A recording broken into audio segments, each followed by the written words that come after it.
কি অবস্থা সবার, অ্যানিমেশনস চ্যানেলে তোমাদের সকলকেই জানাই স্বাগতম। তো আজকে আমরা নারুটো শিপুদেনের 22 এবং 23 নম্বর এপিসোড সম্পর্কে জানবো। তো আগের এপিসোড যারা দেখোনি তাড়াতাড়ি গিয়ে দেখে আসো।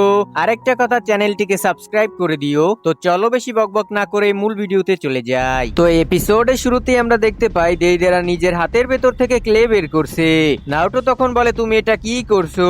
দেইদেরা তখন ওই ক্লে দিয়ে পাখি তৈরি করে নারুটোর দিকে ছুঁড়ে মারে। পাখিগুলো নিচে পড়তেই ফেটে যায় নারুটোর উপরে। ওইদিকে কাকাশি সেন্সেই এটা দেখার পর ভয় পেয়ে যায়, কিন্তু নারুটো এই অ্যাটাক থেকে বেঁচে যায়। তখন নারুটো দেখে কেলের পাখি কাকাশির সামনে যেতেই ফেটে যায়। এটা দেখে নারুটো বলে, কাকাশি সেন্সে, কিন্তু কাকাশি সেন্সে ওই অ্যাটাক থেকে বেঁচে যায়। তখন উপরে দেইদেরা বলে, এখন তো আমারও কেউ শেষ হয়ে যাচ্ছে। নিচে কাকাশি সেন্সে ভাবতেছিল সাকুরা আর টিম গায়ের থেকে অনেকটা তারা দূরে চলে এসেছে, যে কারণে তাদের সাথে যোগাযোগ করতেও সমস্যা হতে পারে, তাই আমাদের তাড়াতাড়ি করতে হবে। ওইদিকে গাই সেন্সে অনেকটা হাঁপিয়ে গিয়েছিল নিজের ক্লোনের সাথে মারামারি করতে গিয়ে। নেজিরও ঠিক একই অবস্থা, কিন্তু তারপরও তারা অ্যাটাক করতে থাকে। সে বুঝতে পারছিল না যে এরপর কি হতে যাচ্ছে। আমরা দেখি রক লিকে তার ক্লোনের সাথে মারামারি করতে, আর সে বলতে থাকে, আমি এখন অনেক হাঁপিয়ে গেছি। ওইদিকে গুহার ভেতরে শাশুড়ি বলে, আমার পয়জন থেকে বাঁচা অনেক মুশকিল। লেডি চিউ বলে, সাকুরা ওঠো।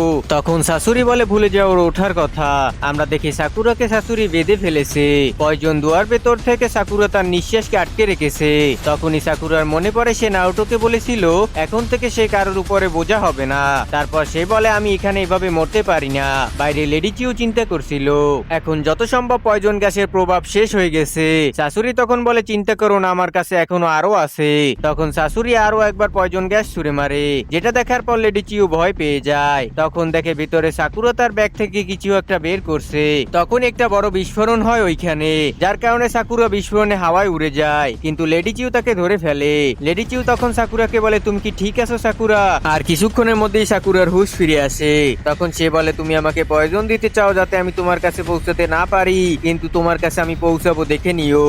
কিন্তু তখনই শাশুড়ি অ্যাটাক করে দেয়, আর তার কোনোই বেলের সাকুরা শরীরে লাগতে যাচ্ছিল। ওইদিকে বাইরে দেইদেরা চিন্তা করতেছিল, আমার শুধু জুনজুরিটাকে লাগবে, আর এই কপি নিনজা কাকাশির কিছু একটা করতে হবে, না হলে এর কারণে আমি আমার মিশনে সফল হব না।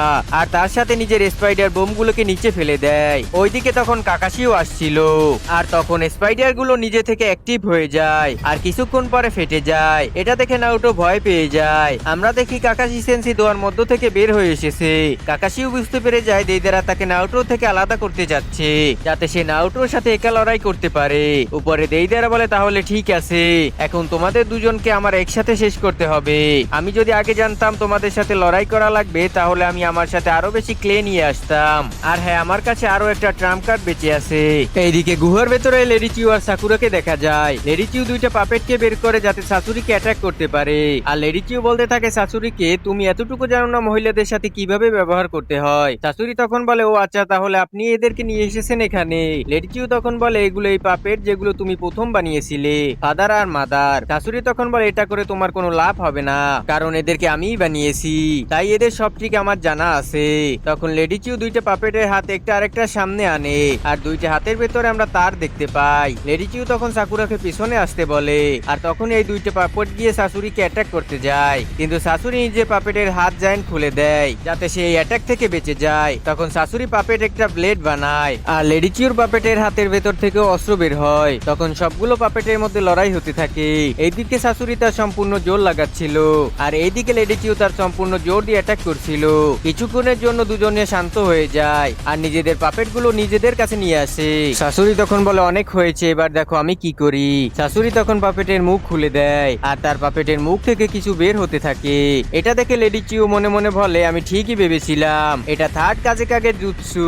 শাশুড়ি তখন বলে, স্মৃতিগুলো তাহলে তাজা হচ্ছে দাদি, এটাই ওই জুৎসু যার কারণে থার্ড কাজে কাগেকে সব থেকে শক্তিশালী পাওয়ারফুল নিনজা ধরা হতো, আর আমি তোমাদের দুজনকে মাটিতে মিশিয়ে ফেলবো। সাকুরা লেডি চিউকে জিজ্ঞেস করে, এটা কি?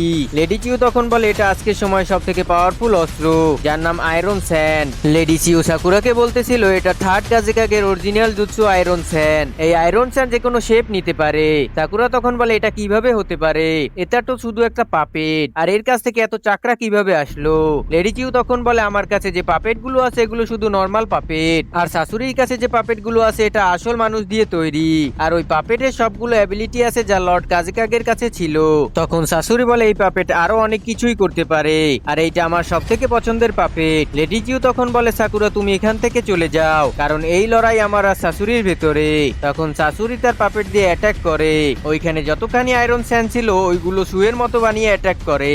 লেডি চিউ তার পাপেট দিয়ে সাকুরাকে বাঁচিয়ে নেয়। তখন শাশুড়ি দেখে লেডি চিউ বেঁচে গেছে তার অ্যাটাক থেকে, কারণ লেডি চিউ তার পাপেটকে ঢাল বানিয়ে রেখেছিল। তখনই লেডি চিউ দেখে তার পাপেটের ভেতর আয়রন স্যান্ড লেগে যায়, যার কারণে তার পাপেট নড়তে পারে না। শাশুড়ি তখন বলে আপনি শুধু এই মেয়েটাকে বাঁচাতে পেরেছেন, কিন্তু এখন আয়রন স্যান্ড আপনার পাপেটের ভিতরে ঢুকে গেছে, তাহলে চলো তোমাদের দুজনকে একসাথে শেষ করে দেই। তখন শাশুড়ি তার আয়রন স্যান্ড দিয়ে সুই বানিয়ে আবার ওদের দিকে অ্যাটাক করে। আমরা দেখি ওখানে বড় একটা বিস্ফোরণ হয়, আর কিছুক্ষণ পর সবকিছু থমকে যায়। তখন শাশুড়ি কিছু একটা দেখতে পায়, সাকুরা ওই বিস্ফোরণ থেকে বেঁচে গেছে, আর লেডি চিউ বেঁচে গেছে। আমরা দেখি ওনার হাতে পাপেটের মতো হাত দেখতে। শাশুড়ি তখন বলে এই আয়রন স্যান্ড একবার পাপেটের ভিতরে যদি ঢুকে যায় তাহলে ওটার কাম শেষ হয়ে যায়। লেডি চিউ তখন অতীতের কথা মনে পড়তে থাকে, আর আমরা দেখতে পাই শাশুড়ির মা বাবাকে। ওনাদের সামনে একজন ফটোগ্রাফার দাঁড়িয়ে ছিল, যে তাদের ছবি তুলে দিচ্ছিল। কিছুক্ষণ পর শাশুড়িকে লেডি চিউর হাতে দিয়ে দেয়, আর তারা দুজনে কোথায় যেন যায়। লেডি চিউকে তখন অনেক খুশি দেখা যায়। কয়েক বছর পর দেখা যায় একজন শিনোবি লেডি চিউকে কিছু একটা বলছে।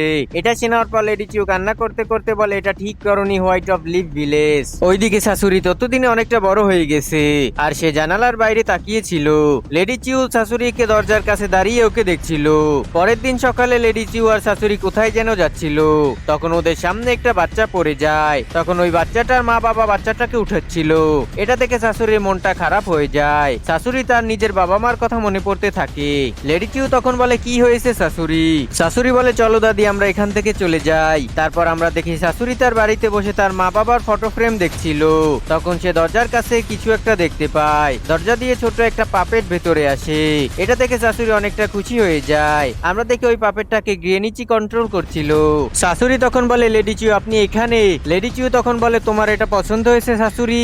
তুমি জানো এটা আমাদের বংশগত দক্ষতা, চলো আমার সাথে আমি তোমাকে কিছু দেখাই। তখন সে তাকে নিয়ে একটা ঘরের ভিতরে যায়, আর বলে তুমি জানো আমাদের স্যান্ড ভিলেজে যতগুলো পাপেট আছে সবগুলো এখানে তৈরি হয়, তুমি এখানে যেটা ব্যবহার করতে চাও ব্যবহার করতে পারো, কিন্তু আমি চাই তুমি তোমার অরিজিনাল একটা পাপেট বানাও। এরপর অনেক রাতে লেডি চিউ শাশুড়ির ঘরে যায়, আর দরজা খুলে সে অনেক চমকে যায়, কারণ শাশুড়ি তার বাবা মায়ের পাপেট বানিয়েছে, আর তারা তিনজনে এক বিছানায় শুয়ে আছে, কারণ শাশুড়ি যাতে মনে হয় তার বাবা মা তার কাছে আছে। পরের দিন আবারও লেডি চিউ শাশুড়ির ঘরে যায়, আর দেখে শাশুড়ি ওই দুই পাপেটের সাথে খেলা করছিল, কিন্তু তখনই শাশুড়ির মনোযোগ সরে যায়, আর দুইটা পাপেট নিচে পড়ে যায়। প্রেজেন্ট টাইমে আমরা দেখি লেডি চিউ তার পাপেটওয়ালা হাতকে আলাদা করে দেয়। শাশুড়ির পাপেট আবার মুখ থেকে আয়রন স্যান্ড বের করে, আর আয়রন স্যান্ড দিয়ে একটা প্রিজম আর একটা রিয়েক্ট্যাঙ্গুলার বানায়, আর তার সাথে ওই পাপেটের পাখাও বানায় যাতে পাপেট উঠতে পারে। লেডি চিউ তখন বলে আমি আগে কেন বুঝতে পারিনি। তখন সে সাকুরাকে বলে তুমি এখান থেকে দ্রুত বের হয়ে যাও, কিন্তু সাকুরা বলে আমি আপনাকে ছেড়ে এখান থেকে যেতে পারবো না, কোনো না কোনো রাস্তা আছেই এই পাপেটটাকে হারানোর। তখন সাকুরা ওই পাপেটকে দেখে বলে হ্যাঁ বুঝে গেছি, গেনিচিউ আপনি আমাকে ব্যবহার করেন লড়াইয়ের জন্য। তখন সে মনে মনে বলতে থাকে এটাই ঠিক হবে, আমি পাপেট হয়ে যাই, কিন্তু একটা ডিফারেন্সের সাথে, আমার বডি ব্লাড পেশির তৈরি, তাই আয়রন স্যান আমার কিছুই করতে পারবে না। কিন্তু লেডি চিউ বলে আমি আর আগের মতো সাহায্য করতে পারবো না, কারণ আমার কাছে একটা হাত নেই। সাকুরা তখন বলে কোনো সমস্যা নেই, আমার টিচার বলে আমার এক হাতই যথেষ্ট কাউকে হারানোর জন্য। আর লেডি চিউ বলে হ্যাঁ ঠিকই বলেছো, আয়রন স্যান তার ম্যাগনেটিক ফিল্ডের জন্য লোহা তৈরি যে কোনো পাপেটকে থামাতে পারে, কিন্তু কোনো মানুষকে থামাতে পারে না। আর সাকুরা শাশুড়ির দিকে দৌড়াতে শুরু করে, আর ওদের মধ্যে ফাইট শুরু হয়ে যায়। তখনই সাকুরা উপরের দিকে দেখে শাশুড়ির আয়রন স্যান সাকুরার দিকে পড়তেছে, কিন্তু সাকুরা ওটার থেকে বেঁচে যায়, আর তার সাথে শাশুড়ির দিকে দৌড়াতে শুরু করে। শাশুড়ি আবারও তার আয়রন স্যান দিয়ে সাকুরার উপরে অ্যাটাক করে, আর তখনই সাকুরা একটা ঘুষি মারে, যার কারণে আয়রন স্যান শাশুড়ির পাশে গিয়ে পড়ে। তখন সাকুরা বলে কেবল তো শুরু হয়েছে, আর এরই সাথে এপিসোডের সমাপ্তি হয়ে যায়। তো গাইস কেমন লাগলো আজকের এই এপিসোডটি? তো সামনের এপিসোডে কি হবে তা জানার জন্য চ্যানেলটিকে সাবস্ক্রাইব করে পাশেই থেকো, আর দেখা হবে পরবর্তী কোনো ভিডিওতে। ততক্ষণ সবাই সুস্থ থেকো, ভালো থেকো, টেক কেয়ার, আল্লাহ হাফেজ।